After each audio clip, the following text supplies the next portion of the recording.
A paz do Senhor, povo de Deus, eu quero saudar a você neste dia e, como sempre, eu quero deixar uma mensagem direto do trono do nosso Senhor e Salvador Jesus Cristo para a tua vida. E hoje eu quero falar de um camarada, ele que foi muito importante para que o Evangelho chegasse até nós. Esse camarada foi Paulo, lembra dele? Saulo de Tarso, aquele que teve um encontro com Jesus no caminho de Damasco, no capítulo 9 de Atos dos Apóstolos. Hoje eu quero falar um pouquinho dele e quero apresentar a você o currículo de Paulo. Tem isso na Bíblia, evangelista? Tem isso na Bíblia, gente. Está lá em 2 Coríntios, capítulo 11. Nós vamos ler do verso 23 até o verso 30, ok? 2 Coríntios 11, do verso 23 a 30. Veja você quantas coisas Paulo passou por amor ao Evangelho para que esse Evangelho chegasse hoje até nós. Amém? Vamos lá. São ministro de Cristo, falo como fora de mim. Eu ainda mais em trabalhos, muito mais em açoites, mais do que eles, em prisões, muito mais em perigo de morte, muitas vezes. Recebi dos judeus 5 quarentenas de açoites menos 1. 5 quarentenas de açoites, gente, representa em torno de 70 dias, 69 dias de açoites, apanhando e muito por amor ao Evangelho de Cristo, tá?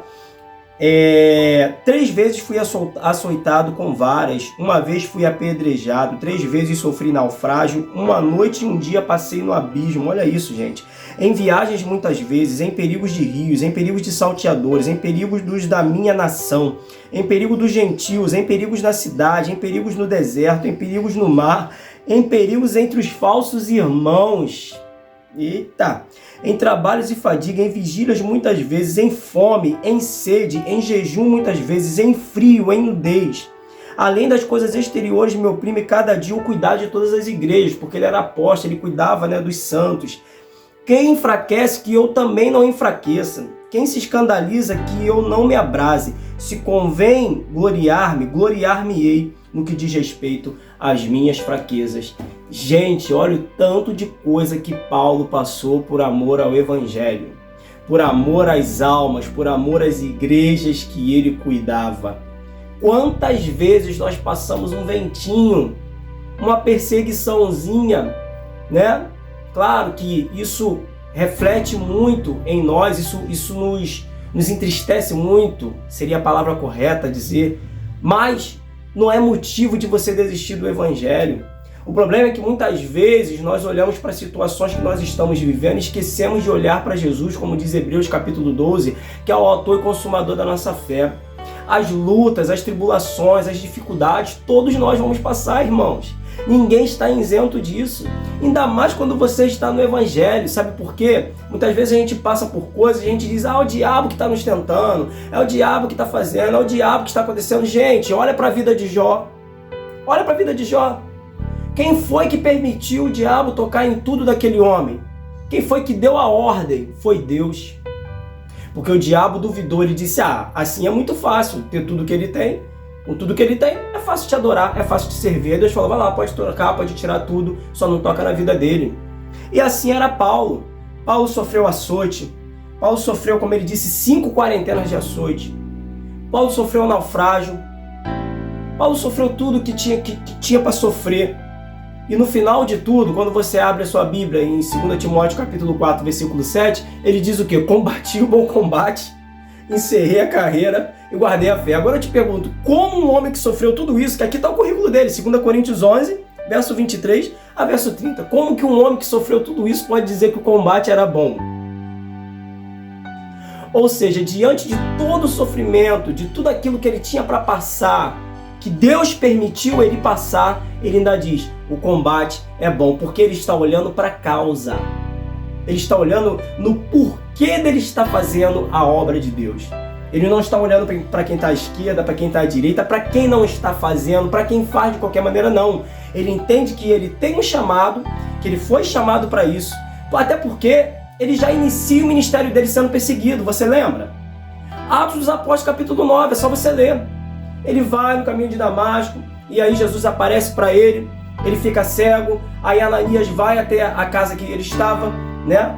vai lá, cura ele, amando de Deus. Depois dele ser curado, ele começa a anunciar o evangelho. E em Damasco mesmo, onde ele foi curado por Ananias da cegueira, ele já começa a ser perseguido. E ele diz isso aqui, ó. Olha só. Verso 32 de 2 Coríntios 11, onde nós estamos. Em Damasco, que governava sobre o rei Aretas, pôs guardas às portas da cidade dos damascenos para me prenderem. É justamente o que eu estou falando. Está em Atos dos Apóstolos, capítulo 9 também. E fui descido num cesto por uma janela da muralha, e assim escapei das suas mãos. Ou seja, ele acabou de se converter, ele já está sendo perseguido pelos judeus. Acabou de se converter, está sendo perseguido. Mas ele foi até o fim, e ele fecha o ministério dele dizendo isso. 2 Timóteo capítulo 4, versículo 7. Combati o bom combate, encerrei a carreira e guardei a fé. Quem sabe qual é a causa que Deus colocou na mão dele, jamais vai dizer que mesmo diante de tribulações e de tristezas, de traições, como ele mesmo disse, que ele foi perseguido pelos dele. Quem sabe a missão que Deus colocou nas mãos dele, jamais vai desistir de fazer a obra de Deus. As perseguições vão vir, todo o sofrimento que tiver que passar, vai passar. Até porque o evangelho ele não é só sofrimento, mas mesmo diante de sofrimentos vai permanecer até o fim. E ele fala também, em Filipenses capítulo 4, ele diz, no verso 12, depois ele fecha com o verso 13. Olha o verso 12. Eu sei estar abatido, eu também sei viver na abundância. Ou seja, não era só ruim os momentos que ele vivia. Em todas estas formas e de toda maneira estou instruído, tanto a ter fartura, quanto a ter fome, quanto a ter abundância, tanto a sofrer necessidade. Aí ele fecha, mas eu posso todas as coisas naquele que me fortalece. Diante de tudo o que você vive por amor ao evangelho, o que você tem que dizer para Deus, para o inimigo e para todos que te rodeiam é isso. Eu sei passar por todas as situações, mas eu posso todas as coisas naquele que me fortalece. E quando você terminar a sua vida, quando você perceber que você está perto do último suspiro, com certeza você vai poder dizer o que Paulo disse. Se você não desistir no caminho, combati o bom combate, encerrei a carreira e guardei a fé. Porque, diante de todas as adversidades, o combate, ele é bom. Fique na paz, Deus te abençoe.